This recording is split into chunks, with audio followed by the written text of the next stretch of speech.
The history of Adler, or Eagle in German, is synonymous with the industrial rise of Frankfurt am Main. The company was founded not by a car enthusiast, but by Heinrich Kleyer, a businessman who recognized the enormous potential of emerging personal transportation technologies. Kleyer initially built his business on the manufacturing of bicycles. In 1880, he established his first workshop, soon growing into a substantial factory, Heinrich Kleyer GmbH, which quickly became a major producer of high-quality bicycles. The company adopted the emblem of the eagle, Adler, symbolizing precision, speed, and German national pride. This emblem would adorn all their products, from bikes to the most elegant pre-war automobiles. As the 19th century closed, Kleyer keenly observed the advent of motorized transport. Adler made its first foray into power, introducing the Adler Motorfahrräder, or motor bicycles, in the late 1980s, using proprietary engines mounted to their robust bicycle frames. The transition to the automobile was inevitable. In 1900, Adler built its first true four-wheeled car, the Adler Motorwagen, which was heavily influenced by French engineering, a common practice among German pioneers like Kleyer. These first cars were simple, featuring single-cylinder engines mounted in the front. Kleyer's strategy was sound: use reliable, proven technology, but apply Adler's famed standards of robust, over-engineered build quality. The first widely successful model was the Adler 4.5 PS, which debuted around 1902. This model established Adler as a serious manufacturer of reliable, albeit expensive, motorized transport suitable for the emerging middle and upper classes. Kleyer emphasized the versatility of his products. During this time, the car was still a novelty, used as much for rugged touring and challenging roads as for short commutes. Adler's reputation for durability was its key selling point. By 1903, the company was officially renamed Adler Werk vom Heinrich Kleyer AG. The AG, or Aktiengesellschaft, joint stock company status, reflected its rapid industrial expansion and growing financial importance. Adler was distinguished by its commitment to in-house production. Unlike many competitors who sourced major components externally, Adler controlled the manufacturing of its own chassis, bodies, and engines, ensuring total quality control. This commitment to quality soon translated into early competition success. Cars built on the Adler chassis, particularly in reliability trials, began to prove their mechanical superiority over rivals. The early years also saw Adler diversify, entering the market for typewriters and office machinery. This strategy of industrial diversity proved crucial, providing a stable financial foundation that helped the automotive division weather future crises. The company soon advanced its automotive technology, transitioning from single-cylinder to more powerful and smoother four-cylinder engines, which became standard on models like the 816 PS. The early Adler cars were status symbols. They were often custom-bodied by renowned European coach builders, offering a level of personalization that was reserved for the wealthiest clientele. By 1910, Adler was firmly established as one of Germany's leading luxury and quality automobile manufacturers. sitting just below the super-exclusive makers like Mercedes and Maybach. They were the preferred choice for successful businessmen and the burgeoning aristocracy. The founder, Heinrich Claire, retired from active management around 1913, having successfully steered his company from a small bicycle shop to a diversified industrial powerhouse ready to face the challenges of the looming global conflict. The final pre-war years were defined by technical sophistication. Adler was experimenting with larger, more powerful engines and more refined chassis designs, preparing for the inevitable demand for high-speed luxury transport. The factory in Frankfurt was a symbol of German industrial might and efficiency. The automotive division was thriving, producing thousands of cars annually, a significant number for the early luxury market. The groundwork was complete. Adler had successfully transitioned from humble beginnings to a respected luxury brand. But as the decade closed, the shadows of the First World War would interrupt all civilian production, forcing Adler, like all German manufacturers, into military service. The years leading up to the First World War were a golden age for Adler. With its reputation for reliability firmly established, the company shifted its focus to producing increasingly luxurious and powerful automobiles, competing directly with the great names of Europe. The backbone of Adler's lineup was its range of sturdy, dependable four-cylinder cars, such as the 8 PS Pferdestärke models. These cars were the reliable choice for doctors, merchants, and wealthy families. However, the true prestige of the brand rested on its powerful high-end models. The Adler 4080 PS was a true luxury beast, one of the largest and most powerful vehicles produced by the factory, aimed at the highest echelons of German society. These large-engined cars were capable of maintaining high speeds on the emerging German road network, making them ideal for long-distance touring, a major pursuit for the wealthy at the time. Adler became known for its chassis quality. The company sold rolling chassis to many of the era's most famous coach builders, including Carman and various French houses, who fitted bespoke, elaborate bodies tailored to the customer's wishes. The company's success was also driven by its performance in motorsport. Adler actively participated in reliability trials, endurance races, and hill climbs, proving the durability and mechanical strength of their core components. The cars were piloted by pioneering figures of German racing. These victories generated priceless publicity, positioning Adler as a technological leader among German manufacturers, second only to the likes of Benz and Mercedes. A pivotal moment came in 1914. Just as the brand was showcasing its most refined and powerful civilian lineup, the assassination of Archduke Franz Ferdinand triggered the First World War. All civilian production ceased overnight. Adlerwerke, with its vast industrial capacity and precision engineering expertise, was immediately converted into a major supplier for the German war machine. The factory's resources were entirely redirected. The company focused on manufacturing highly reliable military transport vehicles, mainly heavy-duty trucks and staff cars used by the Imperial German Army. These vehicles proved vital for logistics on both the Western and Eastern fronts.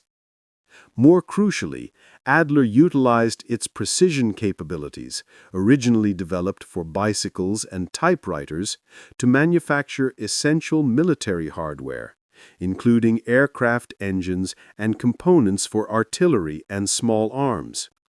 This intense, high-volume manufacturing experience, though tragic, significantly advanced Adler's engineering processes. The need for rapid, standardized, and precise production would be invaluable in the post-war era. The end of the war in 1918 brought the collapse of the German Empire and immense economic upheaval.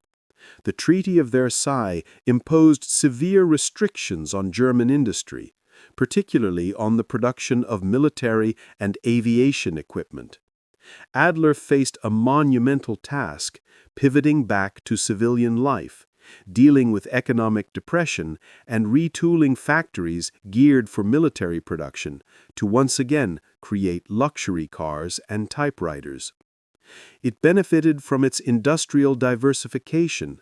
The demand for Adler typewriters and office machines remained steady, providing immediate, crucial revenue that stabilized the parent company during the post-war chaos. The process of designing new civilian cars began immediately, but it was constrained by the need for efficiency and simplicity. The opulent, huge-engined pre-war models were no longer financially viable for a nation recovering from war. This period defined the core strength of Adler: resilience. They retained their skilled workforce and engineering knowledge, allowing them to rapidly resume production once the economy stabilized. The stage was set for the Weimar Republic era, which would challenge Adler to deliver the quality it was famous for, but in more cost-effective and standardized packages suitable for the new, modern consumer. The grandeur of the pre-war era was over. The future of Adler would be defined not by massive 80-horsepower engines, but by engineering innovation aimed at reliability, efficiency, and, eventually, a revolutionary approach to chassis design. The tumultuous decade of the 1920s, the era of the Weimar Republic, forced Adler to fundamentally restructure its automotive division. Gone were the lavish, custom-built pre-war monsters. The new economic reality demanded standardization, efficiency, and smaller, reliable cars. The first vehicle to resume civilian production was the Adler 620 PS. This car was a direct reflection of the new times, a compact, durable four-cylinder vehicle designed for the aspiring middle class, which valued reliability above opulence. It was a crucial transitional model. Adler's engineering focus shifted entirely from raw power to ease of maintenance and economy. The company maintained its reputation for over-engineered mechanicals, ensuring that even these smaller cars were significantly more robust than most competitors. The key to the company's survival during the hyperinflation crisis of 1923 was its diversified business. The mass production of Adler typewriters, office equipment, and even standardized bicycles provided the necessary cash flow to keep the automotive division alive. As the economy stabilized post-1924, Adler was ready to introduce its next flagship, the Adler 935 PS. This model represented the return to a more luxurious size, offering a larger four-cylinder engine and more sophisticated body styles, including elegant limousines and cabriolets. This model was the first to fully benefit from the post-war manufacturing efficiencies. Adler had embraced modern assembly techniques, allowing them to offer superior quality at a price point that was highly competitive against Opel and even some lighter Mercedes models. To lead this standardization and rationalization effort, Adler brought in new management and engineering talent. This infusion of fresh thinking was essential to move the company beyond its artisanal origins into the industrial age. Furthermore, Adler aggressively re-entered the realm of motor racing and endurance events. These competitions were critical marketing tools, proving the robustness and speed of the new standardized models, on grueling international circuits. Adler achieved significant success in events like the famous ADAC Reichsfahrt, the Reich Tour, where their cars demonstrated exceptional durability over thousands of kilometers of varied German terrain. The company's cars were often driven by female drivers, a progressive move for the time. Pioneers like Clarinor Stinnes would later capture global attention. Though she drove a later model, her spirit reflected the independent motoring culture fostered by Adler. This decade saw the consolidation of the German automotive market. Adler found its niche, a manufacturer of high-quality, mid- to high-end vehicles that offered both luxury and the absolute confidence of mechanical reliability. Despite the conservative engineering approach, Adler cars of this era still relied on solid axles and traditional construction. They were meticulously assembled. The company's hallmark remained the superb fit and finish of its coachwork. The late 1920s brought the need for the next great technological leap. While four-cylinder engines were reliable, the market demanded the smoothness and prestige of a six-cylinder engine. Adler was preparing to meet this challenge head-on. The company also understood that styling needed to evolve rapidly. The upright, boxy designs of the early 1920s were giving way to longer, lower, and more aerodynamic forms, especially with the introduction of new American-influenced shapes. The foundation built during the Weimar years, standardized quality, financial prudence through diversification, and robust engineering, provided the perfect springboard for the most innovative chapter in Adler's history. Adler was about to enter its golden age of design and engineering. The company was on the verge of hiring a revolutionary engineer who would completely transform its chassis architecture and introduce features that were far ahead of their time. The new car models would not only feature more modern engines, but would also incorporate advanced structural elements and highly aerodynamic bodies, making them instantly recognizable as products of the sophisticated new decade. The successful transition through the post-war chaos of the 1920s ensured that when the world was ready for revolutionary cars, Adler had the financial and engineering base to deliver them. They had survived, and they were ready to lead. The next block will detail the arrival of Hans Gustav Röhr and the launch of the Adler Standard and the incredibly influential Adler Trumpf, which would shake up German and European automotive design forever by embracing front-wheel drive. The late 1920s marked the dawn of Adler's true golden age.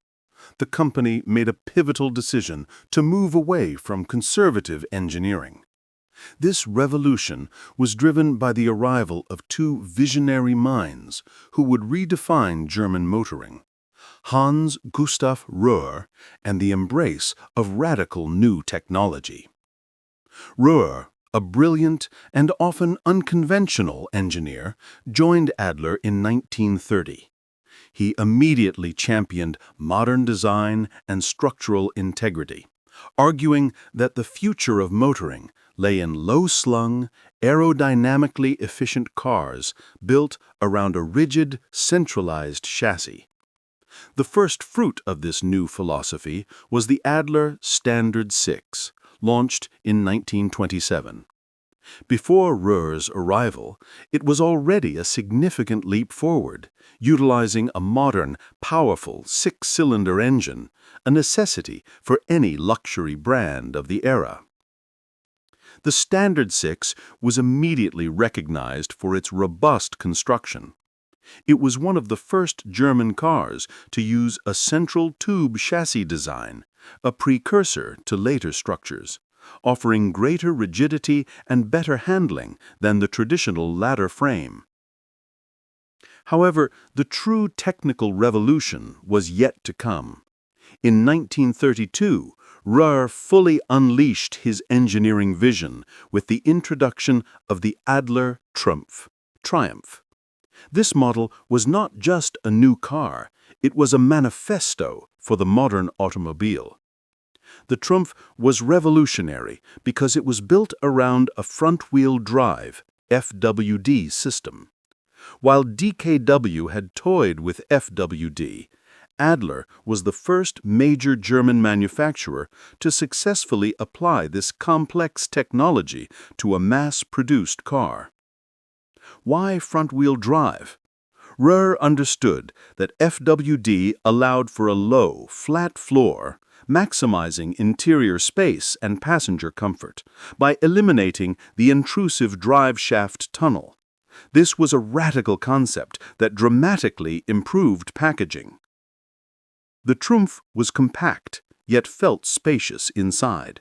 Its unibody construction, utilizing a box-section frame integrated with the bodywork, was structurally advanced. It utilized independent suspension on all four wheels, four-wheel independent suspension, another cutting-edge feature. The FWD system also significantly improved handling and road holding, especially on the wet and unpaved roads common in Germany at the time.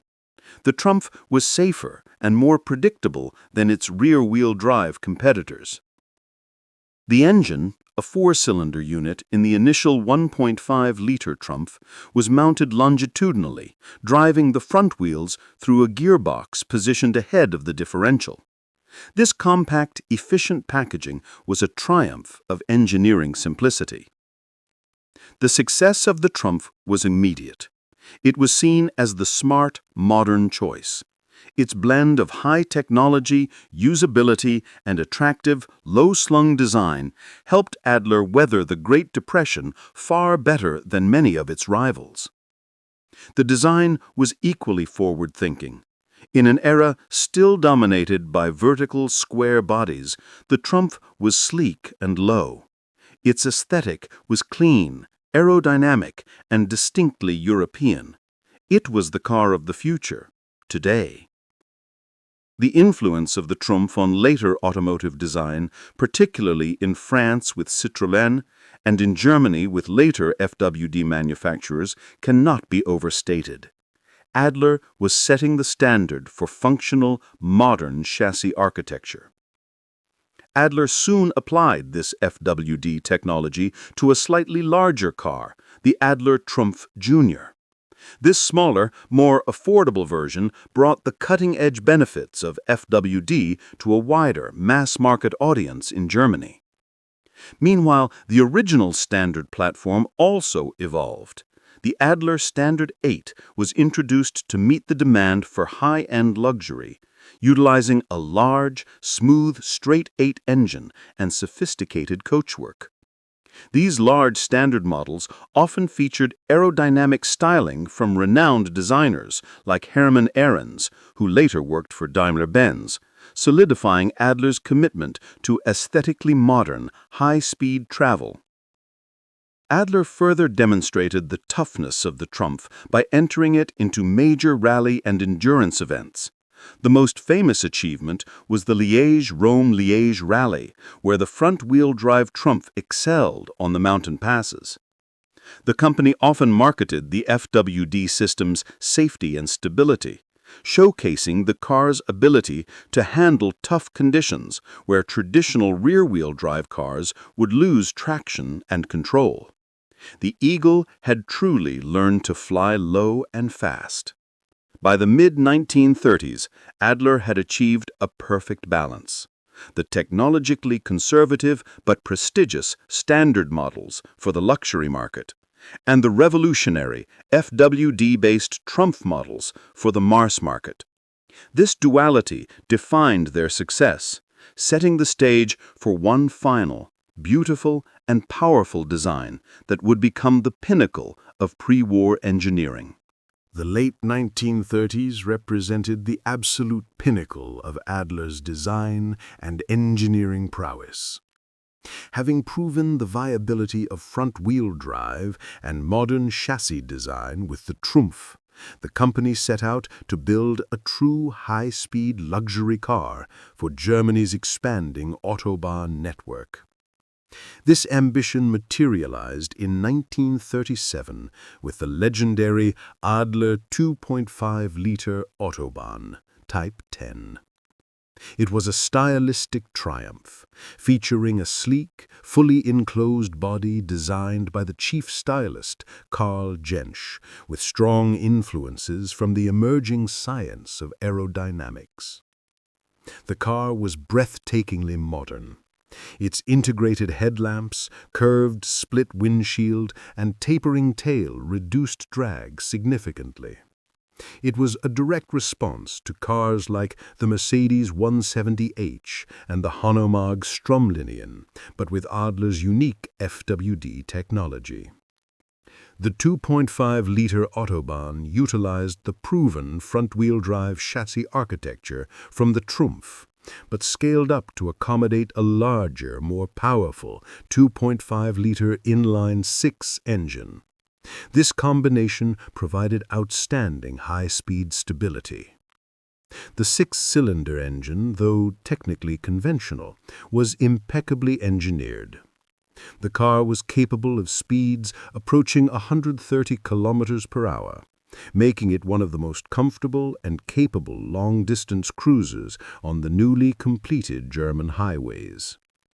The interior was equally luxurious, featuring high-quality leather and wood trim, reflecting the fact that despite the political climate, the car was intended for the German elite and the country's most successful industrialists. The success of the 2.5-liter Autobahn was a powerful statement that Adler could compete at the highest levels of luxury and technical innovation, holding its own against the giants of Stuttgart and Munich. It was the quintessential German grand tourer of its time. Parallel to the large luxury car, the smaller, more accessible Adler Trumpf Jr. continued to dominate the mass market. Its reliable FWD system made it a popular choice for German families and small businesses alike. Adler further proved its performance credentials in grueling international motorsport events. The company fielded specially prepared high-speed coupe versions of the 2.5-liter Autobahn in the famous 24 Hours of Le Mans endurance race in France. In 1937, an Adler team achieved an impressive result at Le Mans, showcasing the FWD chassis' durability and the aerodynamic body's efficiency. This success was vital for international marketing, proving the car's inherent strength. The racing program climaxed in 1938, where the streamlined Adler racing coupes achieved second and third place finishes in their class, running head-to-head against formidable international competition. These racing successes, achieved with technology originally developed for the compact Trumpf, cemented Adler's reputation as an engineering powerhouse that perfectly blended avant-garde design with motorsport durability. However, the shadows of the impending Second World War began to darken the automotive industry. As early as 1938, government pressure intensified, demanding that civilian production shift toward vehicles suitable for military use. When Germany invaded Poland in September 1939, all civilian car production across the Adlerwerk ceased immediately and permanently. The focus shifted entirely to the production of military trucks, utility vehicles, and components. The factory's technical capabilities were crucial for the Wehrmacht. Adler produced specialized versions of its pre-war chassis designs, converted into light military trucks, Kugelwagen-style vehicles, and staff cars. Furthermore, Adler's expertise in precision machinery was redirected toward manufacturing crucial military hardware. The typewriter division produced essential components, and the engineering teams focused on weapons and logistics. The Adlerwerk complex in Frankfurt, now a key military production site, became a prime target for Allied bombing raids. Production was repeatedly interrupted, and the factory structure sustained significant damage throughout the war. By 1944, continuous heavy bombing had rendered much of the main Frankfurt facility unusable. The vast, modern assembly halls where the elegant Autobahn and the popular Trumpf were built were reduced to rubble. The war did not just stop car production, it decimated the very foundation of the company. The highly specialized tooling, unique body presses, and engineering data, the physical memory of the automotive division, were largely lost or destroyed. When the war ended in 1945, the Adler name was synonymous with wartime production, but its glorious era as a leader in avant-garde German automotive design was tragically over. The stage was set for the final, difficult chapter, the decision of what could or should be salvaged from the ruins. The Second World War left the Frankfurt factory of Adler Werke in ruins. The once proud symbol of German engineering excellence was reduced to a vast, scarred industrial shell. When the Allied forces took control, the prospect of resuming automobile production seemed almost impossible. The initial task was daunting: clearing rubble, salvaging what little machinery remained, and restructuring a workforce deeply affected by the war. Crucially, the highly specific tooling for the advanced Trumpf and Autobahn chassis was either destroyed or confiscated as war reparations. However, the resilient spirit of Adler's engineers, who had already survived the First World War and the hyperinflation of the 20s, remained. Plans were immediately drafted to resume civilian production, focusing on the products that required less specialized machinery: typewriters and bicycles. The demand for simple transportation was enormous in post-war Germany. Adler was quick to restart its motorcycle division. The robust, easy-to-maintain Adler M100 and M125 motorcycles and motor scooters became crucial to rebuilding the nation's infrastructure and providing mobility to workers. These motorcycles, known for their innovative two-stroke engines and exceptional quality, were a massive commercial success and provided the vital capital needed to even consider re-entering the automotive market. They symbolized the interim period of recovery. By the late 1940s, the idea of reviving the automobile division gained traction. Engineers began working on two distinct concepts. One was a large car based loosely on the pre-war 2.5-liter platform, but modernized. The second, more promising project was the design of a small, economical car intended for mass-market consumption, tentatively named the Adler Jr. It was envisioned as a modern successor to the highly successful Trumpf Jr. Prototypes for this new small car were developed, demonstrating a modern, streamlined body and utilizing a simple, efficient four-cylinder engine. The focus was on affordability and ease of manufacture in the rebuilding German economy. Unfortunately, the road to car production was fraught with insurmountable obstacles. The destruction of the specialized FWD tooling meant a complete redesign was necessary, requiring astronomical investment, money that the company simply did not possess. Furthermore, the German automotive landscape had dramatically changed. New competitors, backed by powerful post-war aid or strong industrial focus, were already dominating the market, most notably the surging Volkswagen Beetle and Opel. The final, fatal blow came in 1950. The Adler Werke management, facing the prohibitive costs of retooling and the fierce competition, made the agonizing but pragmatic decision: the company would permanently cease all automotive development and production. This decision marked the definitive end of Adler as an automobile manufacturer. After half a century of innovation, from the first motorized wagon to the revolutionary front-wheel drive Trumpf, the company simply could not afford the rebirth. The legacy of Adler's engineering, however, lived on through the 1950s in the motorcycle division. The Adler MB250 model, particularly, was renowned internationally for its technical sophistication and beautiful design, becoming an export success. The engine design of the MB250, known for its smooth parallel twin configuration, was so advanced that it heavily influenced the later development of the successful Yamaha YD1 motorcycle, extending Adler's technical DNA into the global industry. Despite the success of the motorcycles and the continued dominance of the typewriter division, the parent company faced increasing financial pressures. In 1957, Adler Werke was acquired by the rival Grundig Corporation, primarily for its office equipment division. The final chapter for the original Adler Werke ended abruptly.